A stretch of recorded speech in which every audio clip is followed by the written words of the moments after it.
Welcome back to In My Opinion, and today I'm going to talk about democracy and the defeat of democracy. So, we live in a democratic world, everyone knows what democracy is, and everyone is rather hopeful about its amazingness, its greatness, and how it is popular representation of the best kind. But the truth is that there is no democracy. The world has always been ruled by people in power, and the Marxist people would come out and say that, which is why we believe in the revolution of the proletariat. But the truth is that then the proletariat comes to power and then they rule the world according to their will. It is still not democracy or true democracy. The problem is in the system itself. Montesquieu came out with a very amazing system of separation of power, and he divided power between legislature, executive, and judiciary. But in India, for example, we have a representative government. We have a way to hold the legislature accountable. We have a way to hold the executive accountable, but we do not have the way to hold the judiciary accountable. And the judiciary is very opinionated. They think that they are highly educated, so their opinions are universally acceptable, and if they're not acceptable, then they'll have to be acceptable, whether or not people like it. What is democracy? People come out, and when BJP talks about Hindu Rashtra, well, in my opinion, India is a Hindu Rashtra and will always be a Hindu Rashtra, but officially, constitutionally, if it is not a Hindu Rashtra, then if BJP comes out and talks about making India constitutionally a Hindu Rashtra, first of all, going by the right to freedom of speech and expression that my constitution gives me, what is the problem with me expressing my desire to see India become a Hindu Rashtra in the future? There shouldn't be any problem, because I'm saying Hindu Rashtra, but by calling Hindu Rashtra India Hindu Rashtra, I'm not insinuating that no other religion should exist or should have any rights whatsoever. It is just that the state will officially accept Hinduism as the prime religion, as the religion which represents India's culture. That's the just and anyway, it is not the 56 Muslim countries that if you are anything other than the people from that country, you lose all the rights and you have to do extra stuff or anything. It's not like that. Hinduism and Hindu religion, Sanatan Dharma, and the religions coming out of Sanatan Dharma have always been pluralistic, and they have always been very truly secular, not pseudo secular like a community in my country. So that's why when I say Hindu Rashtra, it automatically means that it is a country, it is a land which is going to host everyone with the principle Vasudeva Kutumbakam, with the principle Atiti Devo Bhava, with the principles of our ancestors of treating everyone equally and with respect, not finding people out and kill them because they don't follow the same faith as you, whether it be white-skinned people or whether it be brown-skinned people. It doesn't matter. So that's the thing which my religion teaches me.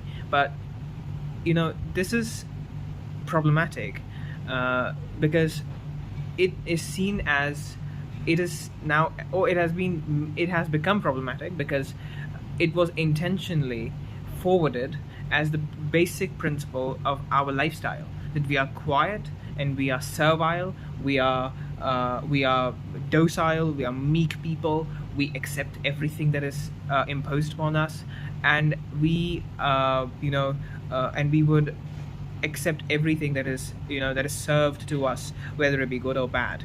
But Indian community is now rising up, and then who have we, the people of India, empowered to make decisions and make laws, take decisions on our behalf?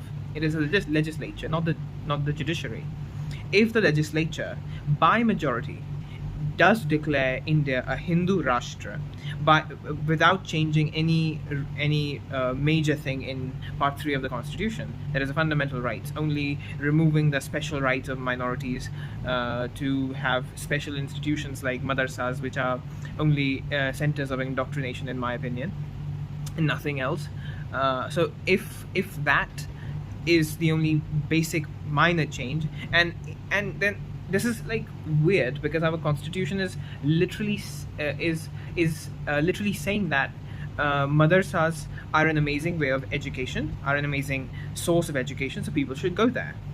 We are not depriving people. Our constitutions, our constitution was supposed to provide everyone education, or was supposed to provide everyone the right to education, or right to everything that the constitution does provide. But it doesn't mean that constitution has to defend the people's right to specific kind of religious education. I don't think a secular constitution is supposed to do that, but our constitution somehow does it, and it's still secular. And this is completely paradoxical, and no one talks about it. And our judiciary is somehow willing to defend to the very extreme the rights of one community, but not the other. And then they come out, especially the Chief Justice of our country comes out and mocks. And I'm not saying this on Chief Justice, but it is the very system itself. It is so entrenched in the minds of these Marxists that they just love to mock certain religions, and that's exactly what they are doing in this. They're mocking our faith. They're mocking the Chief Justice of the country comes out and mocks Hinduism. He mocks Vishnu Bhagwan, and he thinks that by mocking our religion, he somehow became godly in eyes of a certain group of people in this country. But the truth is that the majority is still us. And since independence, why every political party has, except BJP, has always played on minorities? Why has, even though democracy is supposed to be a government of majority, a government of people, of majority of people, if majority of people support someone or something, then that government will come into existence. But still, for some reason, since independence, minorities have always been placed above majority. Why is it? Why is it that our democracy is so flawed? Why is it that our rights are secondary in our own country? And Anand Ranganathan has considered us 8th class citizen in his book, which I believe is maybe a few tiers less, is higher, a few tiers higher than we actually are. We might be like 10th class or some other, even lower class citizens. So that's a problem with our system. Something needs to be done about it. I can see recently, there's a lot of talk about judicial reforms. One of the biggest judicial, one of the biggest reforms our country needs is actually judicial reforms, and in judicial reforms particularly, we need accountability of the judiciary. The judiciary thinks that they can get away by doing everything, but the truth is that they shouldn't be able to think that sort. Judiciary is given overweening powers over everything. Article 142, in my opinion, should not exist. Article 142 is useless. I mean, judiciary thinks that they can do anything to provide extraordinary justice. The laws exist, and go by the law. I mean, who gave you the conscience to decide what is the true justice for anything? Okay, in my opinion, such ultra powerful articles should be removed from our constitution. Also, the judiciary should make sure that they don't bring in their ideology in their observations, because people outside of the court use these observations, which are not legally binding.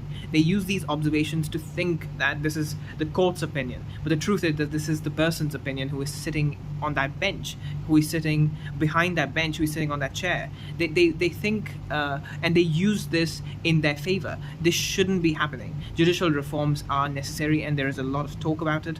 I thought judicial reforms are required for the preservation of true democracy. Otherwise, these people will become the gentry, the educated class, which will rule this country from behind the curtains. No one will ever know about it. Our minds will be warped by their idiotic Marxism Marxism and leftism, and we will all have to, bow down to their idea and not think independently whatever we want to think. And the judiciary will become the stifler of rights rather than protector of it. And that's why we need the reforms in judiciary. We also need reforms in other areas of our administration, but one reform, if I have to prioritize any one reform over all others, it will be that of judiciary. That way we will have less of judicial activism, and we will be able to see the true intentions of people reflected. What if BJP comes out today or tomorrow or any other day with a bill that declares India a Hindu Rashtra, without taking away any rights of minorities, by the way? It is just that officially our religion will be accepted as the state religion. What is the problem with it? Because rights are still there. They're all there, just as addition of the word socialism to the preamble when the entire opposition was in jails by Indira Gandhi was completely constitutional, and also did not change anything in the functioning of the democracy, because the articles were already there. It is just a word that was added to the preamble. Maybe we can add just a word Hindu and keep everything the same, and people will love it, right? Nothing will change. But no, everything will change. This will be completely against secularism. This will be communal. This will be Hindu majoritarian. This will be Hindu nationalistic. But that was not Marxism. That was not communism imposed upon a democratic country by a communist woman who had no idea what she was doing, and who had given all the powers to someone who was not even in the administration, not even at the party properly, her younger son, who was a demented, warped mind, who needed to visit less of the parliament and less of the prime minister's home, and more of psychiatrists and mental asylums perhaps. And of course, and that didn't happen, of course, because she obviously pampered him too much. But anyway, we will not talk about him and destroy the video. But the thing is that if that is considered right, then why can adding Hindu, and then if that happens, if BJP comes out with this and it gets accepted because BJP still has majority, you know what will happen? The judiciary will come out, it will become activist, and will say this is stifling of rights. This is anti-democratic. So the judiciary will put an end to this, and that's the problem, because majority of the people voted for BJP, and BJP is doing this because we have entrusted them the power to do this, and that's why they're doing this. Then why is judiciary interfering in the people's decision? This is people's decision. What does judiciary want to hear from us? Our voice is that finger that we press a button with and give the power of our choice to a political party, and we gave that power to BJP, and somehow, for some reason, the judiciary thinks that those 34 people have more power than 1.4 billion people of this country, or half of those people at least, if they have voted for the BJP. Why is the choice or the intelligence or the conscience of those 34 people, some of them Marxists, some of them ideologically aligned to a specific thought,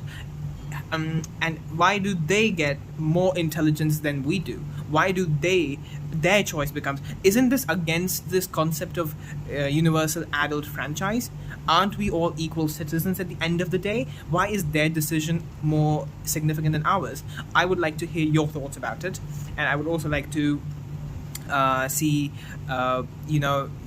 your reactions on this. So please let me know if anyone agrees or disagrees with my opinion, and if you like the video, please subscribe and share. Thank you very much for bearing with me for this long, and I will see you tomorrow.